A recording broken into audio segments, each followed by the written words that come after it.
Hello students, welcome to my channel. इस video में हम एक्सरसाइज 8.2 का क्वेश्चन नंबर 4 के सारे पार्ट करेंगे। क्वेश्चन नंबर 4 में हमें ट्रू और फॉल्स बताना है और अपने आंसर को जस्टिफाई भी करना है। तो उसका फर्स्ट पार्ट है sine A plus B equal to sine A plus B. तो यहाँ पर हम ए और बी की वैल्यू को लेट कर लेते हैं। ए हम एंगल अपना ले लेते हैं 30 डिग्री और बी को ले लेते हैं 60 डिग्री और इनमें हम वैल्यू पुट करके अपने आंसर को जस्टिफाई कर देते हैं। तो ए की वैल्यू हो गई 30 डिग्री और बी की वैल्यू हमने ले लिया 60 degree equal to sine A plus B. तो हम यहाँ पे साइन ए की वैल्यू लिख लेते हैं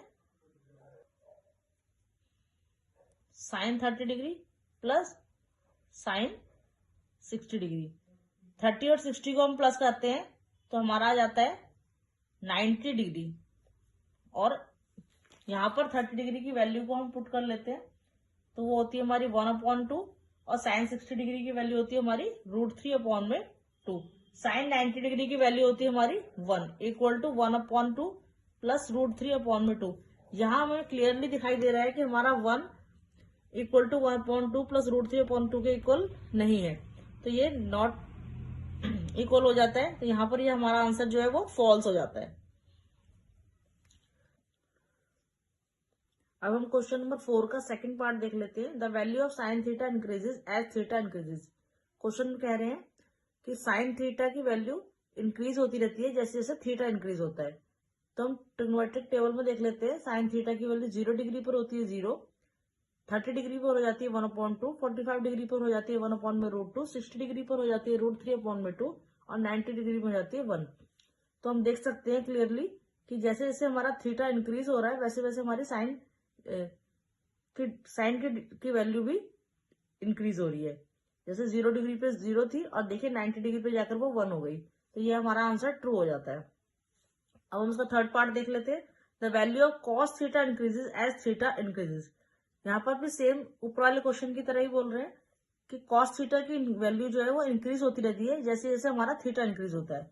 तो हम वैल्यूज को लिख लेते हैं। पहले 0 डिग्री पर कॉस थीटा की वैल्यू होती है 1, 30 डिग्री पर हो जाती है √3/2, 45 डिग्री पर हो जाती है 1/√2, 60 डिग्री पर हो जाती है 1/2, 90 डिग्री पर हो जाती है 0।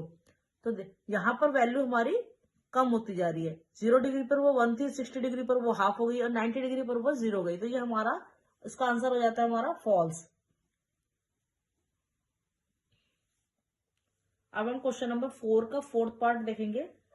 क्वेश्चन में बोला है sine theta equal to cos theta for all values of theta.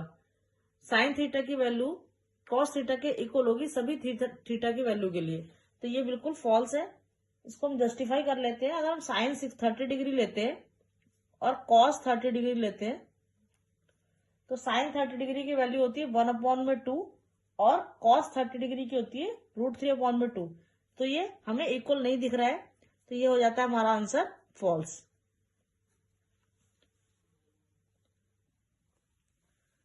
Question number 4 का फिफ्थ पार्ट में कहा गया है cot is not defined for A equal to 0 degree. जब हमारा ए 0 डिग्री होगा कॉट ए में तो उसकी वैल्यू होती है नॉट डिफाइंड। तो cot 0 degree equal to not defined होता है।